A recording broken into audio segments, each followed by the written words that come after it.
বন্ধুরা আমাদের প্রত্যেকের বাড়িতেই কিন্তু এমন কিছু কিছু জিনিস থাকে যেগুলো হয়তো একটু ভেঙে গেছে বা রং উঠে গেছে, পুরনো।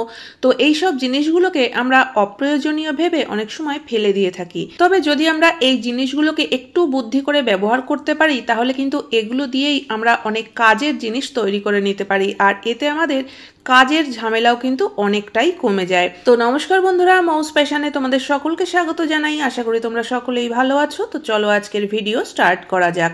বন্ধুরা অনেক সময় কিন্তু আমরা এই এলাচ, দারচিনি একটু বেশি পরিমাণে ঘরে কিনে এনে রেখে দিই, তাহলে কিন্তু দেখা যায় যে এগুলো খুব বেশি দিন পর্যন্ত ভালো থাকে না। এর মধ্যে হয়তো ফাঙ্গাস লেগে যায় বা হয়তো এগুলোর থেকে একটা পুরনো পুরনো গন্ধ আসে।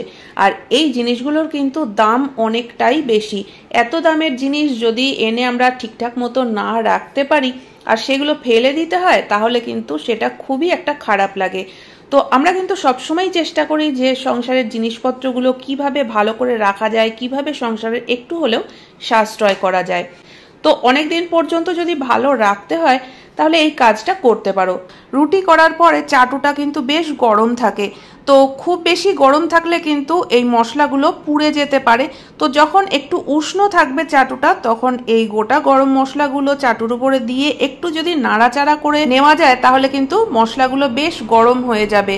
তো তারপরে একটু ঠান্ডা করে যদি আমরা কোনো কন্টেনারে করে রেখে দিই তাহলে কিন্তু পুরো মশলাটাই আমরা অনেকদিন পর্যন্ত রেখে ব্যবহার করতে পারবো। আশা করি বন্ধুরা এই ছোট্ট টিপসটা তোমাদের কাজে লাগবে। চলে যাচ্ছি এর পরবর্তী টিপসে। ভেজলিন আমরা সকলেই ব্যবহার করে থাকি আর এই জিনিসটা কিন্তু আমাদের প্রত্যেকের ঘরেই থাকে।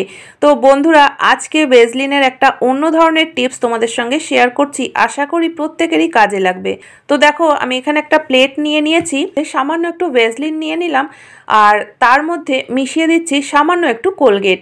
তো এই যে জিনিসটা আমি তৈরি করছি এখানে কিন্তু অন্য কোনো পেস্ট নিলে চলবে না, এখানে কিন্তু সাদা যে পেস্ট সেটাই নিতে হবে। তো এবার কোলগেটের সঙ্গে ভেজলিনটাকে আমি ভালো করে মিশিয়ে নিচ্ছি। তো এখানে আমি অল্প পরিমাণেই বানিয়েছি। এই জিনিসটা যদি তোমরা প্রত্যেক দিন ব্যবহার করতে চাও তাহলে কিন্তু একবারে একটু বেশি করেও বানিয়ে নিতে পারো। তো দেখো আমাদের প্রত্যেকের বাড়িতেই কিন্তু এমন একজন মেম্বার থাকে যে চশমা ব্যবহার করে। সবসময় চশমা ব্যবহার করলে অনেক সময় কিন্তু এর মধ্যে আমরা হাত দিয়ে ফেলি বা ধুলোবালিও পড়ে, তো তখন কিন্তু এটা মোছার প্রয়োজন হয়। আর আমরা কি করি, হাতের সামনে যে কোনো কাপড় পাই সেটা দিয়েই মুছে ফেলি। তো এতে করে কিন্তু অনেক সময় দেখা যায় যে চশমাতে স্ক্র্যাচ পড়ে গেছে। তো একবার যদি স্ক্র্যাচ পড়ে যায় সেটা কিন্তু কোনোভাবেও তোলা যায় না, আর তখন কিন্তু আমাদের দেখতেও অসুবিধা হয়, আবার আমাদের নতুন চশমা বানাতে হয়। তো বন্ধুরা এই ছোট্ট ট্রিকটা যদি আমরা ফলো করতে পারি তাহলে কিন্তু অনেকটাই সুফল পাওয়া যাবে। তো দেখো এখানে যে মিশ্রণটা আমি বানিয়েছিলাম সেটা কিন্তু চশমার কাচের উপরে ভালো করে লাগিয়ে দিতে হবে। প্রথমে আমি বাইরের দিকটায় ভালো করে লাগিয়ে দিচ্ছি আর এরপরে কিন্তু চশমার ভিতরের দিকের কাচেও লাগিয়ে দিতে হবে। তো এইভাবে পুরো জিনিসটাকে আমি এখানে লাগিয়ে রেখে দেবো 10 থেকে 15 মিনিটের জন্য।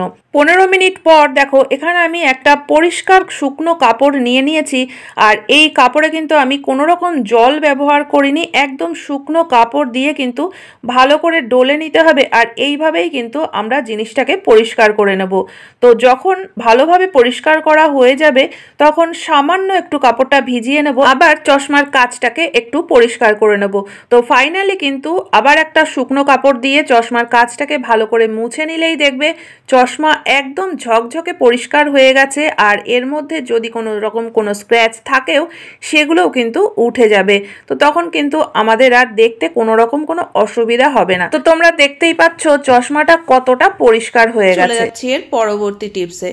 আমাদের প্রত্যেকের বাড়িতেই কিন্তু ফাইবারের এই ধরনের ছোট বড় প্লেট থাকে, আর এই প্লেটগুলো দেখবে অনেকদিন পর্যন্ত ব্যবহার করতে করতে কিন্তু এর রংটা একদমই উঠে যায়, বা কোনো কোনো সময় হয়তো দেখা যায় যে হালকা একটু ক্র্যাক হয়ে গেছে। আর বিশেষ করে যদি প্লেটগুলো সাদা হয় তাহলে কিন্তু এর মধ্যে হলুদের একটা দাগ বসে গিয়ে দেখতে খুবই খারাপ লাগে। তো এইসব কারণে কিন্তু অনেক সময় আমরা এই ফাইবারের প্লেটগুলোকে পুরনো হয়ে গেলে বাদ দিয়ে দিই বা কোনো কোনো সময় হয়তো ফেলেও দিই। তো এই প্লেটগুলোকে কিন্তু না ফেলে দিয়ে যদি রেখে দেওয়া যায় তাহলে কিন্তু আমরা বিভিন্ন কাজে ব্যবহার করতে পারি। তো আজকে তোমাদের সঙ্গে ফাইবার প্লেট ব্যবহারের 3টে আইডিয়া শেয়ার করলাম। তো চলো প্রথম আইডিয়া দেখে নেওয়া যাক। তো এখানে দেখতেই পাচ্ছ আমি একটা বড় কোল্ড ড্রিঙ্কসের বোতল নিয়ে নিয়েছি। বোতলের নিচের অংশটা আমি আগেই কেটে বাদ দিয়ে দিয়েছি, আর এবার মাঝখান থেকে দেখো কেটে একটা টুকরো বের করে নিলাম।